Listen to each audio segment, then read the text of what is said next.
Hindi siya. Ngayon po sir, nandito po kayo para po mag-interview patungkol po sa mga nararanasan po natin climate change ngayon. So, ang unang po namin itatanong sana, ano ang pinaka-common sa pagtuturo at pagpapahayag ng kaalaman hinggil sa climate change sa iba't ibang sektor ng lipunan? So, pinakamalaking hamon nito is doon pa lang sa tanong mo, you need to define what is the climate change. Kasi nga, in your level, napakadali pong sabihin ng climate change. Bago lang yung walang climate change na. Sobrang init ng araw, climate change na. But it is a broad, napakaluwang po kasi ng climate change. So, ang pinakamalaking hamon is how to define climate change na kaya intindihin ng ating mga kababayan na it is not na hindi lang yung gobyerno may problema nito because it is a problema ng lahat. So yun yung hindi nila maintindihan na kung saan pag sinabing climate change, wala hindi naman ginagawa ng gobyerno yung trabaho nila. Kasi hindi nga nila na-define. So ibig sabihin, hindi nila naiintindihan yung pinagmulan at yung epekto na nararanasan natin ngayon. So, number one yun na hamon bilang isang government sa government agency. So, yun yung malaki. Paano naman po natin mapalakas ang kamalayan at pag-unawa ng mga kabataan hinggil sa climate change? Sa understanding o pagkaintindi ng kabataan sa climate change, ang paano naman natin gagawin? Una, nakasama po yun sa curriculum ng pag-aaral sa sektor ng sekundarya mula sa elementary hanggang secondary hanggang kolehiyo. So, na-include na yan. Ang pinakamalaking epekto nito para maintindihan is yung pinag-aaralan sana natin sa curriculum, kasama sa curriculum ng pag-aaral, ginagawa natin sa loob ng eskwelahan. Diba? Para maintindihan nila. Napakasimple. Pagpasok ng bata, makakita siya ng 3 basurahan. Gagamitin niya yun. Yung basura niya, hindi niya pwedeng itapon sa loob o sa kahit saang lugar lang ng eskwelahan. Meron lamang pong nakikita at kung saan sila pwedeng magtapon ng basura. So paano nila maintindihan? Gawin nila. Kasi the advocacy, yung pagtuturo, ginagawa na. Ang nagiging problema, kung paano ginagawa yung napag-aaralan. Tama? So kung ginagawa ng bata yung dapat na tinuturo, siguro may uuwi niya yun sa bahay, magagawa niya ng ritual. Ilang araw ang bata sa school, 5, 2 araw lang sa bahay. So kung regular na ginagawa ng bata yan, at binabantayan o ini-implement ng ating mga school, siguro, epektibo yun. Ano ang maka-epektibong paraan para masolusyonan ang climate change sa pamamagitan ng edukasyon? Para masolusyonan ang climate change, hindi lang ako, ikaw, buong mundo ang kailangan gumalaw. Nangyari na yan. Climate change, ang usapan natin, climate change, ang nararamdaman natin ngayon is the effect. Nangyari na eh. So hindi na yan, kumbaga sa sakit, nagkasakit ka na, hindi na yan makukorek, na high blood na yan, na stroke na yan. So paano ito masusolusyonan? Sabi niya, babalik ka dun sa square one. Bumalik ka kung ano yung pinanggaling niya nung naging dahilan ng climate change. Ano yun? Solid waste management, basura natin, emission natin. So paano masusolusyonan? Isang mahusay na programa na patungkol sa pamamahala ng basura, pamamahala ng emisyon ng greenhouse gases. Babalik ka kung saan bago mo sinira yung mundo. At hindi lang Pilipinas ang kailangan gumalaw. Buong mundo ay kailangan gumalaw. At hindi yan masusolusyonan kung hindi lahat ng bansa sa mundong ito hindi gagawa ng hakbang sa iisang layunin. Ito yung pabalik sa dati nating gamit sa mundong ito. Paano naman natin maaari maipangatili ang kahalagahan ng kolektibong aksyon? So parang sabi natin, paano may hatid ang kahalagahan ng kolektibo aksyon. Paano may hahatid? Siguro masasabi natin dyan is yung epekto kasi ng ating gagawin is ito sa joint kolektibong action is may bahatid mo yun kung babalik yung normal na weather natin.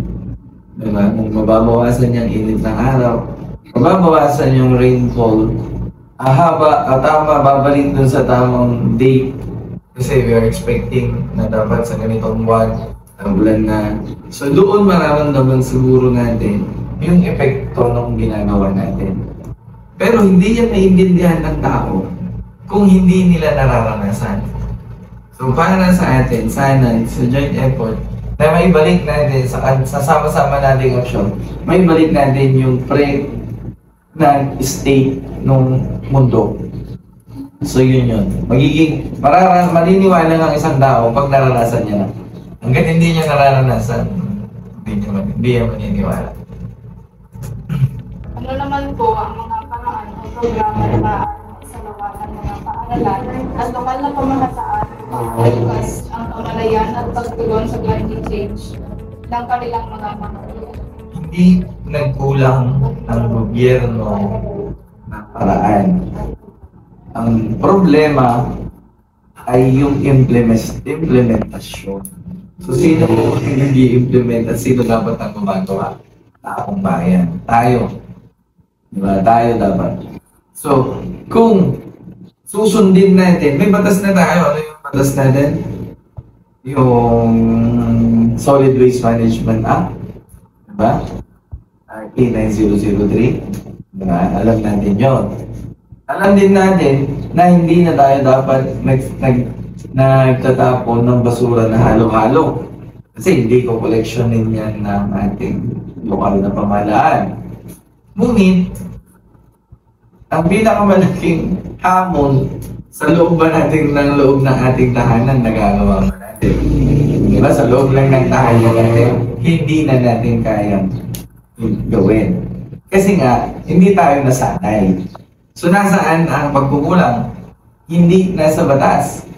Siguro, ang batas, ang pagkukulang niya, ikulong mo lahat yan, siguro magsusunod. Unfortunately, human ang batas. Human yan. Ang ginagawa niya lang is, ina-advocate niya lang. Pero hindi niya binabarusahan ng tao. So, nasaan ang pagkukulang? Nasa atin. Ang lokal na pamahalaan, ang national government, National Climate Change Commission, ginawan ba siya ng bago ngayon siya? Katuwangan, hindi lang dati DNR. So malaki na yung ginawa ng ating batas, ng ating gobyerno. Pero sa ating level, sa bawat isang taong Pinoy, hindi pa tayo nagsimula. Kaya hindi pa natin siya ginagawa. Diba? Sa anong paraan natin ay isama ang mga pambansang kasanayan sa edukasyon sa mga plano at programa ng climate change, adaptation at mitigation? So maaaring sabi natin yung pambansang kasanayan, diba? Ano mo ba yung, pag sinabi mo ng pambansang kasanayan, anong definition nun sa inyo?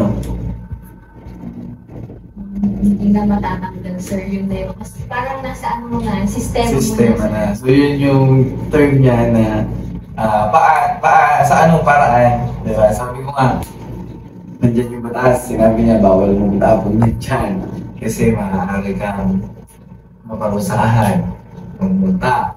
So paano dapat yan para maging mapunta na sa sistema natin? Siguro, number one, may tao na mag-i-implement. May tao na magbabantay sa atin. Magiging ritual lang yan, magiging pambansang kasanayan lang yan kung ang nag-i-implement ay nagbabantay at mapaparusahan ang hindi gumagawa. Diba? So para maging part natin yan, is kailangan may maparusahan. Magiging effective tayo. Diba? So, paano naman po natin maaaring masiguro na ang kaalaman hinggil sa climate change ay magre-resulta sa konkretong aksyon at magbabago sa pag-uugali ng mga tao sa pang-araw-araw ng pamumuhay? Yun nga, sabi natin, paano mo masisiguro ang kaalaman hinggil sa climate change? Diba? So, kung titignan ninyo, magiging effective yun regarding sa climate change, no? Kung yung paglabas mo ng bahay, may makikita kang basurahan. Diba? Nasa palengke ka, nakikita ng mata mo may basurahan. When you are traveling, nagbibiyahe ka, nakikita kang basurahan. Pagpasok mo sa tricycle, may nakikita kang basurahan. Diba? So, isipin mo, kung may nakikita ka, magtatapon ka ba kung saan-saan? Pero ang tanong, may nakikita ka ba? Wala.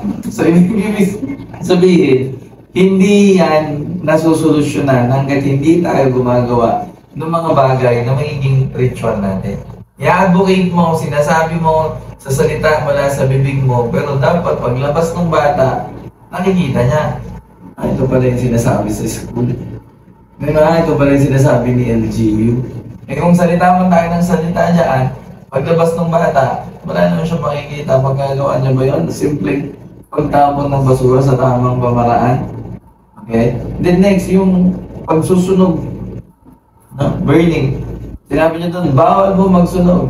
Sino ba dapat mag-implement ng bawal magsunog? Barangay ba? Police ba? LGU ba? Diba? Wala tayong nakikita kung sino nag-i-implement. Pero, kailangan doon, tinuro na sa atin. Dapat hindi na natin ginagawa kasi tinuro na. Pero Pilipino tayo. Hanggang hindi yan nasusuhay, hindi yan susunod. Nahawakan natin na dapat may konkretong tao, personalidad, o hensya na kailangan mag-implement. Lalabas yung menro natin, lalabas ba ang PNP para suwain tayo, siguro mas magiging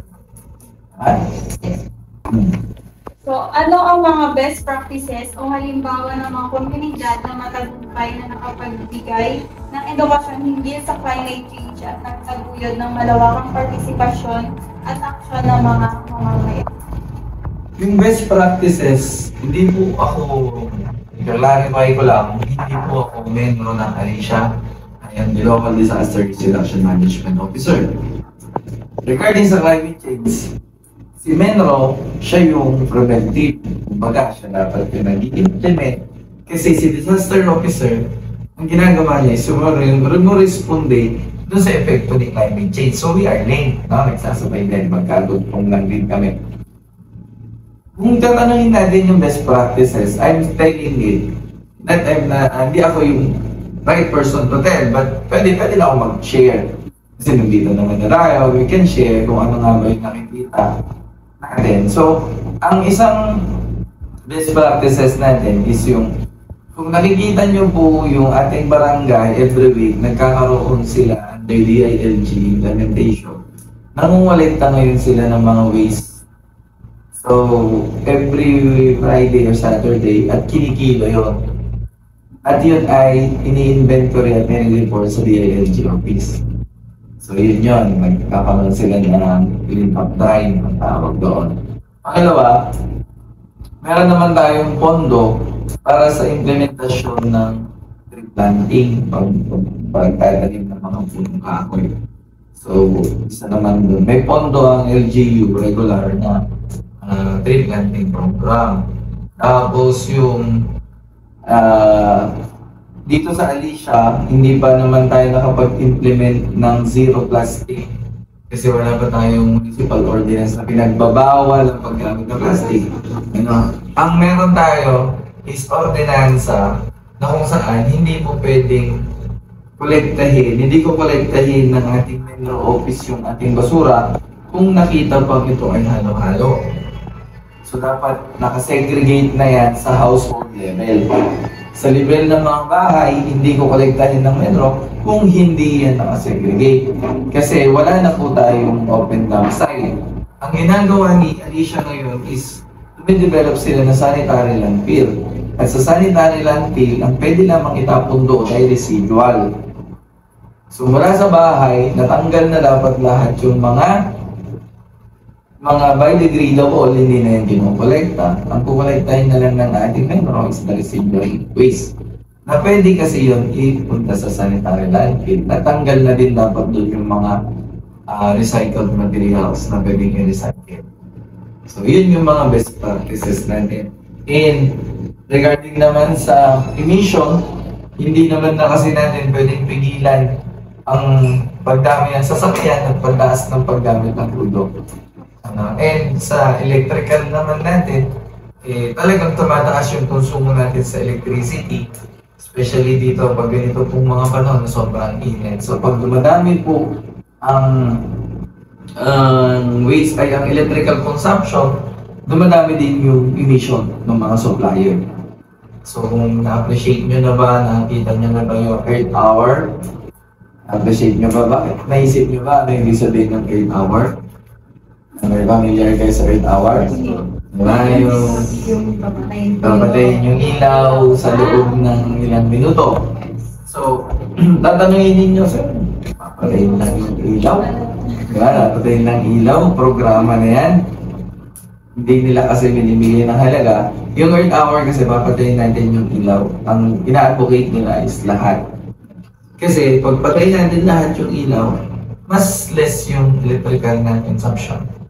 At yung electricity natin kasi, napoproduce yun through coal. So hindi tayo nagpo-produce ng emission. Yung supplier ng kuryente ang nagsusupply ng emission. The more siya magsusupply, the more na needs natin ng kuryente, dadamihan din pag-supply. So ibig sabihin, lalaki din yung konsumo na. So hindi sa bahay nyo, yung konsumo. Kaya sabihin, anong greenhouse gas dito? Saksakan lang to. Di ba? Nangis nyo. Through that, i-lead yung energy consumption. I-lead yung producer. Hindi sa bahay nyo may emission. Ang bahay nyo, ang emission nyo na is the LPG. Yan ang LPG. Yan ang consumption. Yan yung greenhouse gas emission nyo. Pero hindi kayo ang nag-i-emit sa kuryente. Okay? Yung laptop mo, yung TV mo, hindi yun. Ang nag-i-emit is yung producer. Paano natin maaaring mapalakas ang ugnayan at koordinasyon sa pagitan ng mga sektor ng lipunan gaya ng gobyerno, akademya, pribadong sektor at iba pa upang masiguro ang epektibong pagtugon sa climate change? Yung koordinasyon o yung tinatawag nating cooperation ng ating iba't ibang sektor, una, sinasama po kasi sila sa planning purposes. Sa academia, si government, si private sector, in crafting a plan, like yung plan natin for sa environment, dapat kasama sila. Number one yun. For them to appreciate ano yung role nila at ano yung kanilang responsibility.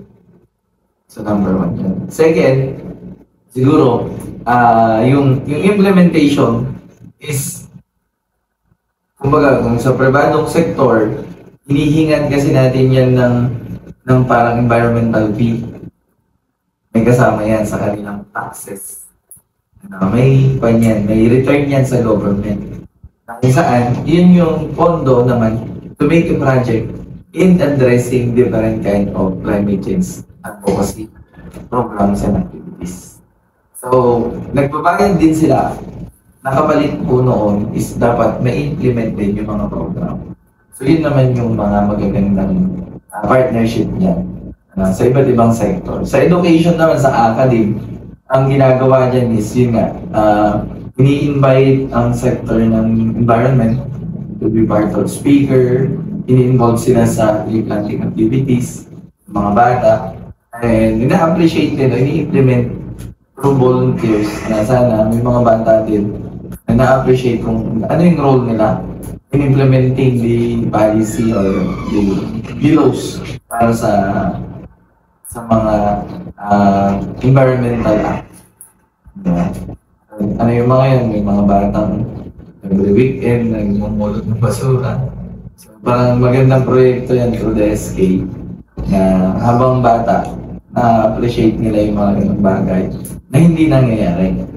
Ang alam lang ng mga bata ngayon is, so mas mainam sana, di ba, kung yung isang SK government magkaroon ng advocacy in climate change at ang gagawin niya is mag-install yan ng basurahan, mag-create ng mga bata symposium for environment, and yan, every month, magkaroon sila ng pagmumulot ng basura.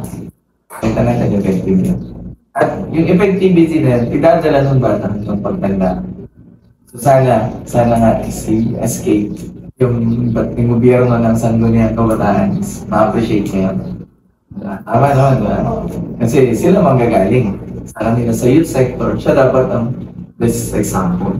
Through being good example to them, yun nga, gumawa siya ng advocacy niya. Kaya kung kayo, mga SK na level pa lang, pwede nyo sabihin yun.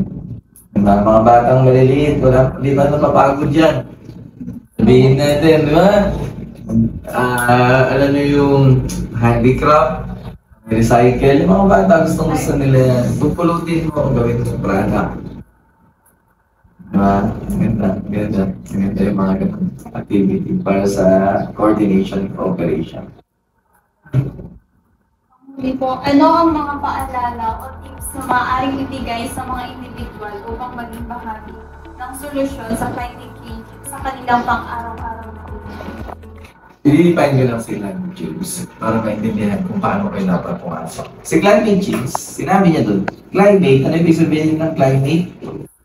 Define nyo yung climate? Climate versus weather. Si climate, ito yung regular na pattern natin. So, biglang nagbago. Sabi niya, nagbago na yung climate natin. Yung dating pagdating ng February, March, April, ang tinatawag ninyo dyan, summer. Right? Summer.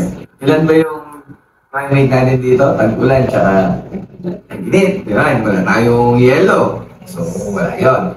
So, ngayon, nagbago yung pattern. Ibig sabihin, ngayon, ang tag-init, umaabot na dun sa May, June. Di ba? Kung haba na. Na-expected sana, rainy season na yun. So, nagkaroon na siya ng disruption. Iba na yung pattern natin. So, yun yung tinawag natin climate change. Kung dinidefine nyo sa climate change is the pattern. Climate change. Tama? General term. But you didn't define kung ano yung dahilan kung bakit nagbago yung pattern. Merong napakadaling sinabi ng teacher. Nabutas na ang ozone layer. Sabi, gano'n na po wala kayong butas. Nabutas na ang ozone layer. Sabi niya gano'n. Kaya po direkta na ang init. So, napaka-broad kasi pag sinabi natin climate change, yun ay dinidefine mo ha. Yung weather mo lang, yung pattern lang. Ang climate change is the end product of emission. Emission ng ating mga gases. Okay? So, yun yung emission yung gases. So, kung i-define ninyo, ano ibig sabihin ng greenhouse gas? So, harmful yun. Harmful yun sa ating earth, sa ating protection. So, napaka-harmful siya. So, nagsimula yung climate change dahil tumaas yung ating greenhouse gas emission. Then, that emission, that greenhouse gases, ay destructive yan. Doon sa normal protection of earth, na tinatawag natin ozone layer niya. Diba? Kasi di rin ako science teacher ha. Disclaimer, di ako guro. Ako po ay isang nurse in profession at ako po ay isang DRRM officer. Hindi po ako guro. So, titignan natin, nagkaroon tayo ng mataas na emissions sa nagsimula sa China. Yung mga yan. Kasi si China is diyan pumupunta yung mga raw materials ng mga lahat ng mga international product. Bags, damit. Kaya ang dami nilang binibigay. So, dumadami yung production, tumataas yung emission. Ang batas, gumawa siya, sabi niya, kumpitin ninyo lahat yung greenhouse emission. The Philippines is wala pa po dun sa limit. Yung emission natin is wala pa dun sa limit na kayang disruptive sa Earth.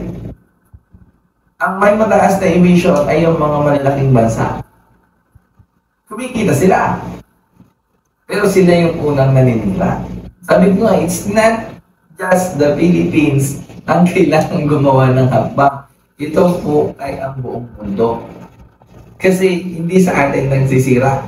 Nasa karating na kontinente o bansa, sila yung nagbibigay ng malakas na emisyon. Ngayon, nasira ngayon yung Ronald Law. Dahil po sa sobrang taas ng greenhouse gases, nasira ngayon yun. Ang problema, ano yung effect? Ang tawag nito doon is the effect of climate change is yun nga. Una, nagbago yung klima. Nagbago yung klima. Pagdating naman ng tag-ulan, lumami ang rainfall. Anong cost na magiging end product ng rainfall? Increased rainfall, flooding. Strong typhoon. So, may chance po ba para mai-correct natin? So, tingin nyo, may chance pa ba to correct? Yes. I-lessen natin yung greenhouse emission. We need to put, imagine mo, Alicia, 10 years backward, 20 years backward, hindi konkreto ang daan. Di ba? Hindi yan konkreto. Kwan yan. Lupa pa lang. Sobrang development. Ang ganda. Konkreto ang daan. Sipin mo, tinanggal ang puno. Nag-widen yan. Lahat na nakatanim dyan, tinatanggal. So wala na yung mga puno. Wala tayong normal protection. Kahit sana. Kaya nga, sa Manila, nagkakaroon sila ng natural forest.